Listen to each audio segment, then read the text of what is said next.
Good day, Cornelius country. And we are with Mark Mullaney. We're actually in a farmstead that's fourth generation in the family of Mark and Lynette the Mullaney. So obviously, you know a little bit about agriculture and being in Minnesota. For those of you who don't know, Mark Mullaney is a staple of the Purple Pupil Eaters back from 1975, I believe, to 1987.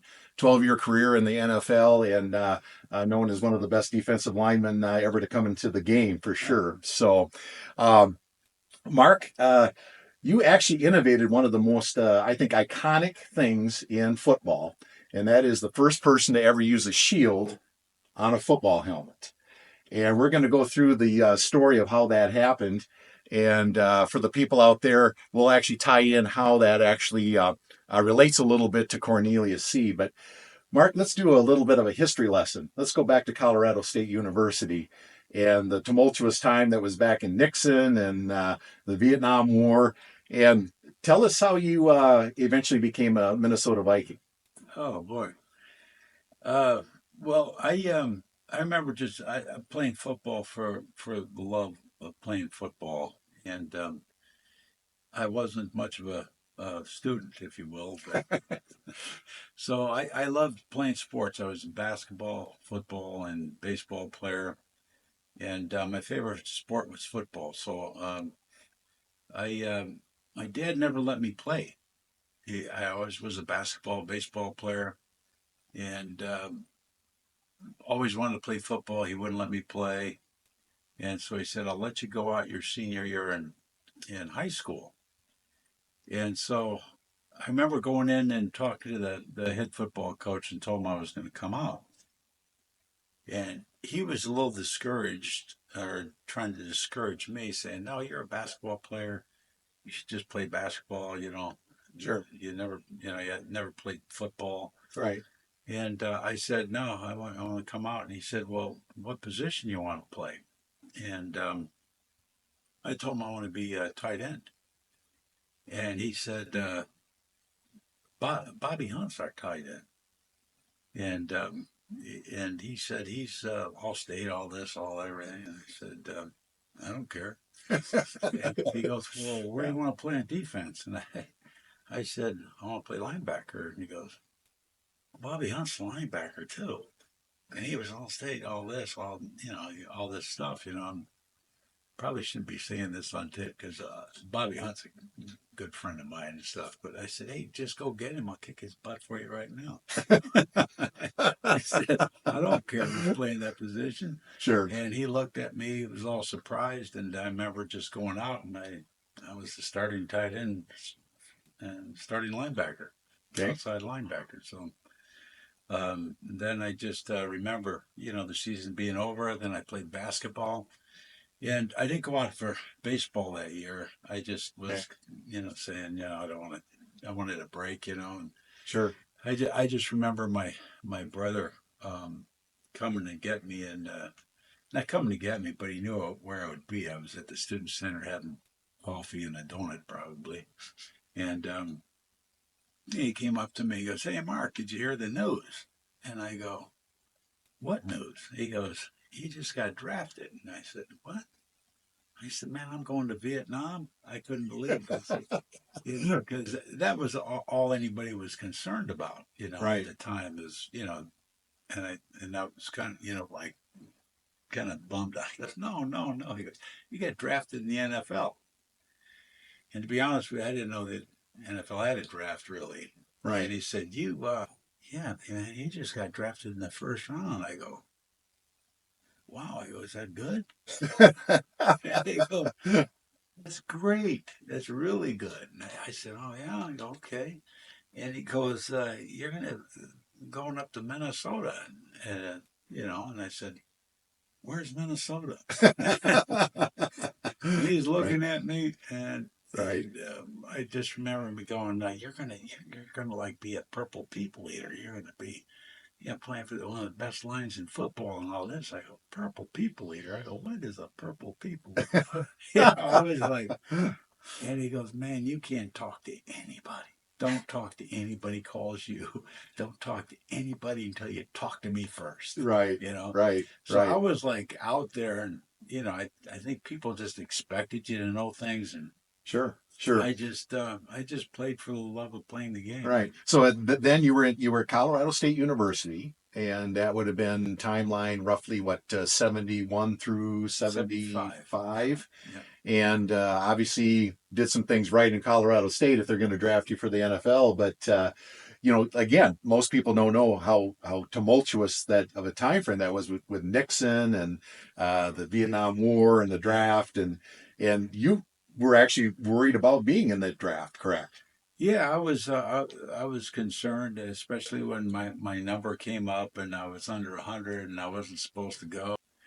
And right after that, I think it was the same year, um, or my it was my senior year. They dropped the draft, Okay, so it was became volunteer after that, sure, voluntary, and I never had to go. sure. Yeah. But I mean, that must have been quite a feeling to have Ed come to you, your brother Ed come to you, and you got drafted, and you're thinking, "Oh my goodness, I'm going to Vietnam," and it turns out, "Oh, I guess I'm going to the Minnesota Vikings." Yeah. That must have been a great feeling. Yeah. But he was just really concerned because when he told me where I was going, I didn't even know where I was. And just playing for the love of the game. Yeah. Man, that Yeah. is amazing. Anymore, I think I have a friend who literally takes off work for the NFL draft. He Really. sits in front of the TV and watches the NFL draft. That it means that much to him. And I think about the early '70s, the draft had probably made page three of the news, maybe or something. And this is something that happened, Yeah. and much different scenario than it is now, for sure. Yeah. I kind of forget how my brother even found out. To be honest with you, Yeah, right, right. might have been a phone call or something, but um, I was well coached before they brought me up to Minnesota.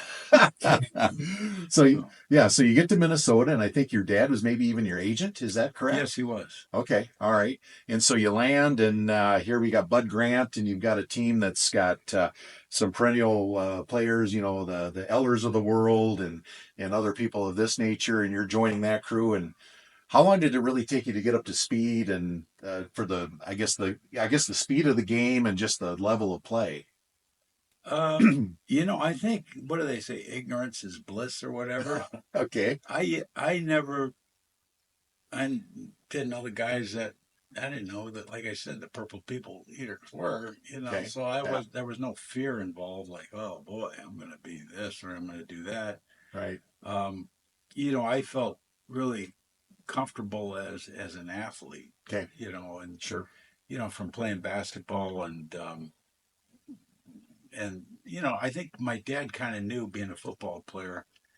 He had several scholarships to play at Notre Dame. Purdue was a really good football player, center, middle linebacker, okay, and he never wanted me to play the game because he played without a face mask. all right. Those back then, his nose was all mangled on his face, and then Yeah, like yeah. I said, that he was a boxer and he's getting ready to spar with Joe Lewis in the picture I shared with you, and he just said only dummies play football. You know what I mean? He said Right, you got to right. pick something else, and was always said that school is first. Your Right. grades are first, Yeah. and I wasn't a good student, and he was concerned about that. And I remember him saying one time, "You better make it in football if you're dumb, you Right. know what?" He goes, you better hope I live a long time. Right, right, Uh, right. So you're in the Vikings. Obviously, you were in. I can't remember exactly which Super Bowl. One of the. Super Bowl 11 against the Raiders. Yep, Super Bowl with the Raiders. So you're there. Obviously, became one of the Purple People Eaters. Became a staple. I remember watching you when I was growing up, and certainly one of the best linemen. And the thing that was remarkable to me is how much they moved you from defensive end to linebacker and other positions, and how talented you have to be to play all those different positions. Well, it was interesting to me. Like if somebody got hurt, and I remember, Alan Page uh, going down, or no, you know what? He didn't get hurt. He was pulled out of the game, and and they put in Duck White. He was the number 1 draft choice. Okay. And it was because I can't remember the game we were playing, but we were playing somebody like the Raiders that were running to the right side. Okay. And they weren't passing, they were just running the ball. And so pulled Allen out of the game. I think he put in Duck White Okay. instead to play the run. And Page got a little excited on the sidelines there. I didn't see it, didn't witness it or anything, but when he was told to go back in the game, he said no. Okay. And All right. and somebody, I think Sutherland or Duck got hurt, and I see you know Doug Sutherland running back into the game, and I think, what's he coming in for, and then I see Marshall running into the game, and so I start running out of the game Okay. because there's Doug Sutherland, Marshall, and Eller, and Page ain't coming back in the game, so I start running out of the game because I see Marshall running in the game, thinking he's coming in to replace me, right? Right. Sure. And he says, "No, no, no, no, you're playing tackle." Okay. What? I never been in there before. And so I line up, Okay. my heart just starts boom, boom, boom, boom, boom. I don't know what I'm doing. He calls a play, and all of a sudden I just made a quick move, made a sack, boom, right off the Okay. bat. And All all right. of a sudden, I'm playing defensive tackle. Yeah, that's So amazing. Yeah. when there was a pass rush or put in a passing position, they moved me around from, defensive end, tackle, nose tackle, Right. moved me up and down the line of scrimmage, kind of like they did. I think AJ Dewey became kind of the guy from Miami that was Right. playing defensive line, linebacker. They didn't know where he was going to line up, type thing. Right. Right. But That was way ahead of its time, though. I mean, I yeah, don't think anybody had really done anything like that, maybe to that degree until that time. It yeah, seems like, at least, right. as That's memory when it all serves. kind of started. Right. So Right. yeah, Yeah. Amazing. So, panning forward, then we go to the season of 1984, and if I remember correctly, you're leading the league in both sacks and tackles. And I don't know how many times in history that's been done. I don't think too often where a yeah. player can say that. So you're leading the league. You're having, at least individually, a great season. And tell us what happens, and about a little bit about the injury, or maybe a Yeah. lot about the injury. And it's kind of weird, but I had a feeling. I mean, my feeling was there was, nobody that could block me. I mean, I just had that kind of confidence. I remember going to practice and, like with Buddy Ryan and stuff, and we're going to go down and Jack Patera's there, and we're going to do one-on-ones. And, they put a dummy here and a dummy here, and we're going one-on-one with the offensive lineman. And I said, he said, we're going down there to go one-on-one. I go, what for? And he goes, so you get better. I go, there's nobody down there to block me. He goes, oh, okay, Mr. Big Shot. Yeah. So I go down there, and the first guy gets up there, go around him, thing get cut, go around him, and this is the better players, on the line, and Right. not to mention any names, and Right. and he says, yeah, he gives Mullaney, come here. He goes, you're right. Why don't you just watch? So Right. but that's, Yeah. I'm not really trying to brag about myself. It was just the confidence that I had Sure. Right. Right. that, hey, I've been, I thought I'd come to, like, man, I'm best lineman in football, Right. in my opinion. But not to brag about myself. I just had the feeling, Sure. you had to know how good you are to be good. I think most professional athletes who are good have that feeling. Yeah, And they really do. yeah, And I don't think that Michael Jordan stepped on the court and said that I'm second. yeah. Things like this. So Right. I think that there's a certain humility in what you say, but also a confidence. And, Yeah, man. And basketball really made me the athlete I was. I could, and I have a buddy of mine named Ron Bolden that was like 6'4". I was like 6'6", and we used to practice stuffing the ball, and I could actually jump higher than him, but then all of a sudden he was jumping higher than me. Man, I can show you pictures of him, but he's doing a 360 stuff, and we practice stuff in the ball all the Okay. time. Right. Because we were on the same team, and Sure. I could actually do a 360 stuff, but with one arm. Okay. Where I couldn't palm the ball. My hands weren't that, but I'd palm it like this Okay. and come around and stuff it. He could take it with two hands and turn completely around and Right. hang on the rim. Right. And Right. he was like my best friend growing up. We Okay. competed. I mean, to where we actually would fight each other. We'd walk Right. home, and Right. he would. I mean, we hated each other, but we were best friends. You know what I mean? Yeah, I've had those And relationships before. Yeah. man, I got in a fight with him one time, and we quit fighting, and I said, "Man, I ain't never gonna fight this guy." He had the fastest hands, and he was the best athlete. I mean, to this day, he was Really. better than any athlete I played against in the pro. Really. Wow. And he wouldn't play football. Okay. He didn't want to play. He played basketball. Sure. And his son was a great athlete too. I can't remember his son's name. But anyway, Yeah. he was just a Right. guy that pushed me, and Sure.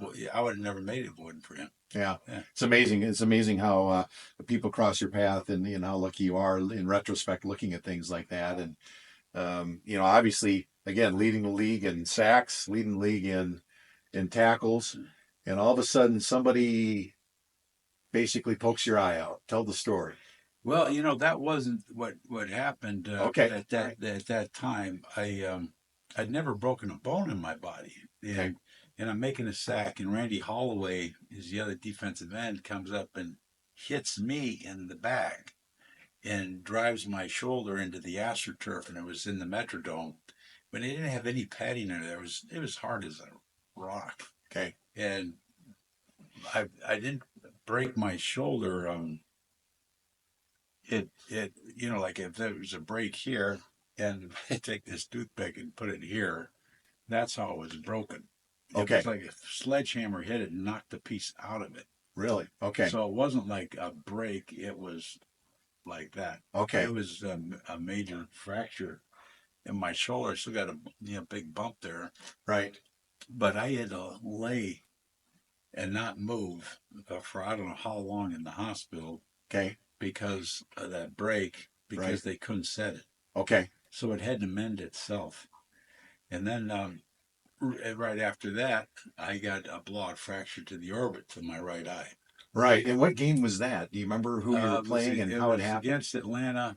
Okay. And the guy's name was Sanders, I believe. Okay. I'm trying to think of his first name, but he's trying to hook me on a run play, and he takes his thumb and hits me in the eye and pushes my eyeball behind the socket. So it was a blowout fracture of the orbit. And the bone behind my eye broke, and my retina got hung up in the break. And my eye started bleeding out the tear duct. And I remember coming to the sidelines, and my eye gosh, it was just like a softball. I couldn't even see anything. And I'm sitting there, and I just remember Fred Zamberletti wiping away the blood. And that was the first time I ever saw fear, like I said, in a man's face before I could, Fred, what's wrong? You gonna stitch me up? And he goes, man, I can't find the cut. I can't find it. Right. And there was a doctor in the stands that saw it on the Teletron. It was Dr. Pulley, and he was an eye specialist. And he came down on the sidelines, and Steckel's yelling to get me back in the game. Right. And Steckel says to Fred, he goes, tell him it's all between his ears. And Fred Zamberletti says, you got that right, it's his eyeball. And right. And I just remember that doctor coming, actually saved my eye, because he came to the sideline, looked at it, said his retina's bleeding. You put him back in the game, he'll never see again. Right. So he goes, you got to get him to the hospital ASAP. Right. And they wouldn't even let me walk off the field. They got me to the hospital, and I just remember laying there forever and just waiting for the doctor would come in and look at it every day, and didn't want to operate on it, and Right. just hoping that the retina would reattach, and it did. Yeah. You And you know, said it was that's just excruciating pain and many days of it. And yeah. maybe walk through that process, how they told you you had to almost try to do your own rehab of sorts to try to get it to reattach, correct? Yeah, it was, I had ice bag on my face just trying to get the swelling down was the hardest part. Okay. And just, I couldn't open my eye. My lid was just, my eye was shut. And Right. when the doctor would pull open my eyeball, it would like, and the light would just kill me. Right. And my pupil wasn't dilated. It still doesn't to this day. It gets to a certain spot. So when I have night blindness, Okay. so at night, it's gotten better over the years, but at first I couldn't even see if it was dark out of this eye. So, Okay. well, I was legally blind in my right eye, Okay. and actually, they told me I'd never play again. Right. So, and Right. I was really sensitive to you know the other eye, thinking about that one, and it was the most pain I ever received in my life. And the doctor even told me you'll never feel anything as painful as this, Right. ever. You know, Right.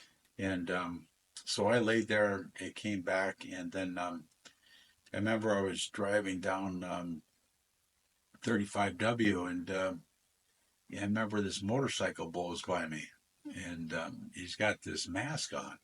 It's a clear mask on his Okay. face there, because I would play in the game, and my helmet would come down and break my nose. Right. You So know, you had tried like the Eric yeah, Dickerson yeah, goggles. You tried anything yeah, to stop from getting your other eye gouged right, out. And of course wearing the Eric Dickerson goggles, because playing defensive line is a little different than a running back. Every yeah, time you get hit, you'd get basically yeah. a broken nose, So right? yeah, I don't know how many times I broke my nose, but I finally broke it the last time. I said, "Man, I'm not getting it fixed again until I'm done playing." Okay. So, so then I was just driving down the highway, and this motorcycle passes me, and I see that glass shield he had on his face, and I remember going in and telling Dennis Ryan, I said, "Hey, what if you found a piece of plexiglass and put it on the front of my mask, Right. so I could see, Right. and feel protected, give me confidence. When you take a football field, you want to feel Right. you're at your best, and Right. with that, I was really timid. I was sensitive to getting hit in the other eye, Right. and so then he went out and got some plexiglass, and I think I sent you a picture of the first one. It was clear, Yeah. Right. and nobody really noticed it. Right. And I wasn't wearing it to be noticed. I was just wearing it so I knew I was protected from getting if somebody tried to hit Right. from me in the other eye. Right. Yeah. So then we're playing out in L.A. against the Raiders, and I think I sent you the picture. That was the first time I wore the clear mask. Yeah. There's a picture of you tackling Marcus Allen, and Marcus Allen, yeah, you can see the glass. It's clear, yeah, but that was the first game that in the history of NFL yeah, that somebody wore that shield, that visor over the helmet. Yeah. right. And then I'd get these massive headaches, and I'd still go to Dr. Pulley, Right. and actually he came up with the idea. He goes, "Listen," um, he goes, "just tint your visor. Go ahead and tint it, and see if that helps." And Right. as soon as I tinted it, the headaches went away. So So you were having massive migraines because of the injury, yeah, obviously, and the clear plexiglass help, but boy, you're still out there in the daylight. It's just painful. yeah, sunlight or lights didn't matter, indoor, outdoor. And Yeah. lo and behold,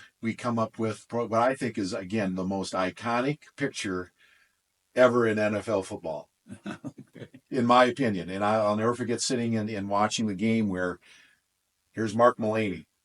and somebody called you Darth Vader. Yeah, that's right. It had the dark visor. Nobody had ever seen this before. Right. And I don't think the announcers even really understood why it was there or anything.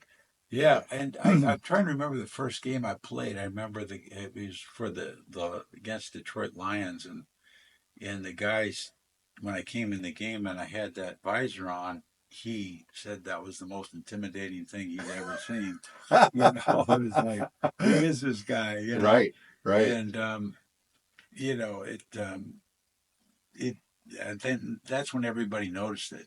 right. You know, and then I think Jim McMahon was the second one to wear it, because they thought he invented it. Him being the quarterback he was playing in Chicago and everything, but he wore a clear one, Right, and then of course later his he got an eye injury right, and tinted his. So right, yeah, right. yeah, And you think about it, I mean, throughout the history of the league and throughout the history of football, how many times people got banged in the eyes? yeah, And throughout history, you had this helmet that's been now forever and plexi shield, and nobody else had thought of that. So really, I look at you as one of the true innovators. I mean, obviously, maybe with Dennis Ryan too, and Dennis Ryan being the long time, in fact, he's still at the Minnesota Vikings as the equipment manager, yeah. if I'm correct. And you guys came up with something that was truly, again, necessity being the mother of invention. Yeah, I had something written down that uh, Dennis and I, how we came up with the idea. But I told him, hey Dennis, I saw this motorcycle helmet, Right, and told him, I said, what if we got a piece of plexiglass and put it on there, and right, then he took it from there, and he could probably tell you the rest of the story, but he went to different, motorcycle places like Harley sure, Davidson or somewhere, right, and looked at the helmets and asked questions about, you know, right, because it wasn't really plexiglass, it was more of a harder substance. I don't know what okay, you would call it, sure, but he discovered, that found someone who it was making sheets of plexiglass, sure, and yeah, he found a clear one at first, yeah. and I remember him bringing it in, it was a big square, Okay, and yeah, him cutting it out and yeah, putting it on and drilling the holes in sure, and putting it on my face mask and me trying on the helmet. And I right, said, man, this is great, Dennis. yeah, And at first I had to tie it securely. I had these zip ties he put on there in the okay, front. all right, So I zip tied it in the front. He screwed the side and zip tied the front. So right, it made me feel safe. I felt, and it was from then, right. became a popular item. Right.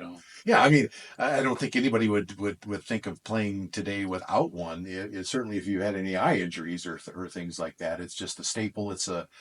And again, as I look at the history of equipment in the NFL, I think it's one of the most iconic pieces, most differentiating pieces of equipment ever designed or built. And you're the guy behind it. Yeah, Very interesting. it's funny. Dennis Yeah. and I invented it, and Dennis and I never made a dime. We made a Yeah. lot of millionaires out of it. Yeah. Okay. Well, yeah. Well, you feel good about Be that, I nice guess. Yeah. if any of those guys are watching this, they could still send us a 5% check. Yeah, yeah, no doubt. Yeah, Yeah. No, it's interesting you talk about how it's secured and things like that. I know there's a lot of pictures that you have the towel because obviously you get the sweat in there, so you always had yeah, to kind of wipe it off with a towel and things like that yeah, too, right?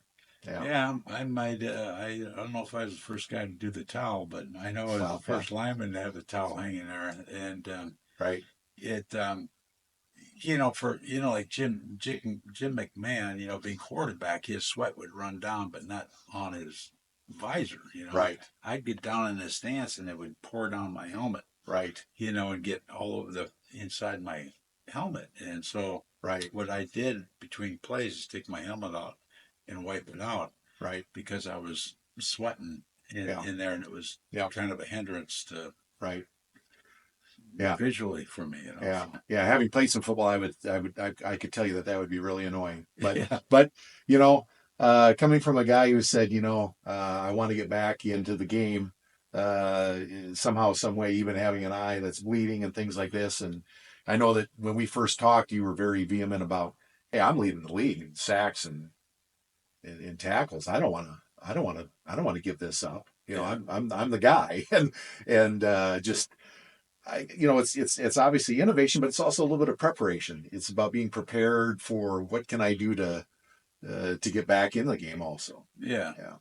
Yeah, And I again don't want to mention names, but there was other players that I think helped make it to the Pro Bowl and make the team, sure, like guys that were going to get cut. That you know, right, and sure, so I became like a player coach, but yeah, I right. wasn't paid as a player coach. Well, yeah, yeah, But absolutely. was Yeah, able to help some guys, and they went on to make the Pro Bowl, and yeah. I think that even was it Chris Dolman maybe yeah, had spoken about that he would not have been the player that he ended up being without your tutelage, without you yeah, teaching him and helping him. yeah. It's and Chris was an amazing athlete, and but he he was struggling at linebacker, and so I basically took him under my wing and showed him how to get in the stance, play defense. He wasn't used to putting his hand down, Right, and he was extremely fast. right, yes, So, and I said, the nice thing about where they're going to put you is, for the most part, you're not going to have a tight end next to you. sure. I am. I wish Right. I was you. Okay. You just Right. have to get wider, Sure. and he just blow by that tackle and make a sack. He Right. had that kind of speed. I don't know what his 40 time was, but he was extremely quick. Right. And, he had very long arms and big hands. And Yeah. so these offensive linemen trying to grab him couldn't grab him. And back then you could head slap him. Sure. And that Yeah. was Yeah. the offensive lineman's first move. Back when I played was they put their arms went up like this. Right. And I remember playing next to Alan Page and him lining up. He goes, "Yeah, it's coming." They get coming up to the ball, and that guy's Right. eyes would be this big. He didn't know what side of his head he was going to get hit on. Right. And Yeah. and Page would be in the backfield Yeah. like that, Right. Right. And I used to play next to Allen, and I remember the ref would throw a flag that he was offside, and I'm playing next to him, and he would start screaming at that ref, "I wasn't offside," blah, blah, blah, Right. and he's getting back in the huddle. He's all mad, and I said, "Man, Allen, you were offside." I didn't say that to him. I'm just saying, man, he was offside. Right. And we'd go to the game Yeah. and watch the film, and we'd have a sideline film, and they'd be filming the game. Right. And there was two things moving on the football field: the ball and Alan Page. Everybody else, including the offense, were frozen. Isn't that amazing? And he Yeah. was in the backfield, and he was not offsides. Isn't That's that how amazing? quick he was. Wow. I Wow. mean, and that's Yeah. how he made the most valuable player in football. Well, absolutely. And I mean, I look at your size. You said you even ran like a 4.3, 4.35 40. Yeah, that was on Uh, a tartan okay. track, Yeah. but Yeah. not in a football uniform. I wasn't for Well, but okay, yeah, yeah, I get it, but that's still pretty yeah, fast for a yeah. guy your size. And I'll never forget the first time having dinner with you and Mark, your brother, Mark Uh, Mullaney. You also played at Colorado State. He played no, what no, or Ryan, Ryan? Excuse me, yeah, Ryan. yeah, Excuse me, Ryan, Ryan. yeah, And Ryan played, I think, what 4 years for the Bears and 1 year for the Vikings. And I remember sitting down at dinner with you guys and thinking, okay, if these guys are defensive ends and I'm the quarterback and I got 2.5 seconds to get rid of a football, I'm getting rid of that football in 2 seconds. That's all there is to it. They have these guys running after me. yeah, Yeah, yeah. amazing. Yeah, It's yeah, and Bud Grant was interesting in his philosophy, and he was right. Obviously, he went to 4 Super Bowls.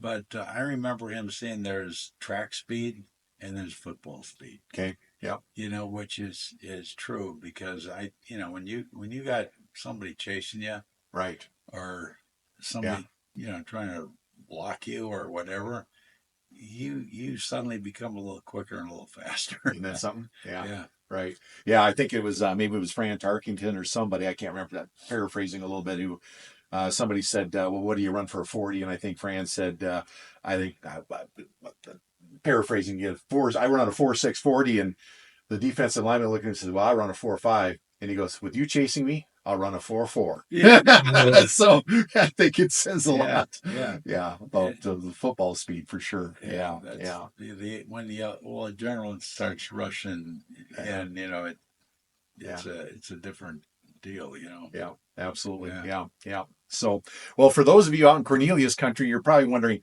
how in the world does this relate?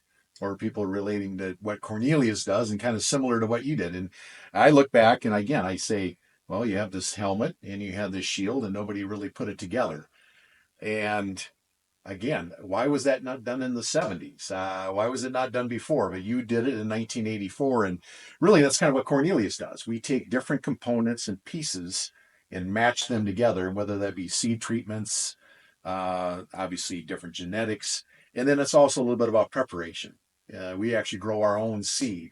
Wow. And believe it or not, the way that that living organism is handled, any type of nick in the seed coat, that's a recipe for disaster because that's an entry point for disease or things. And, I save this to the end. I always use this as a trivia piece. How many billions of bacteria are in a tablespoon of soil? And the answer is about 6 billion.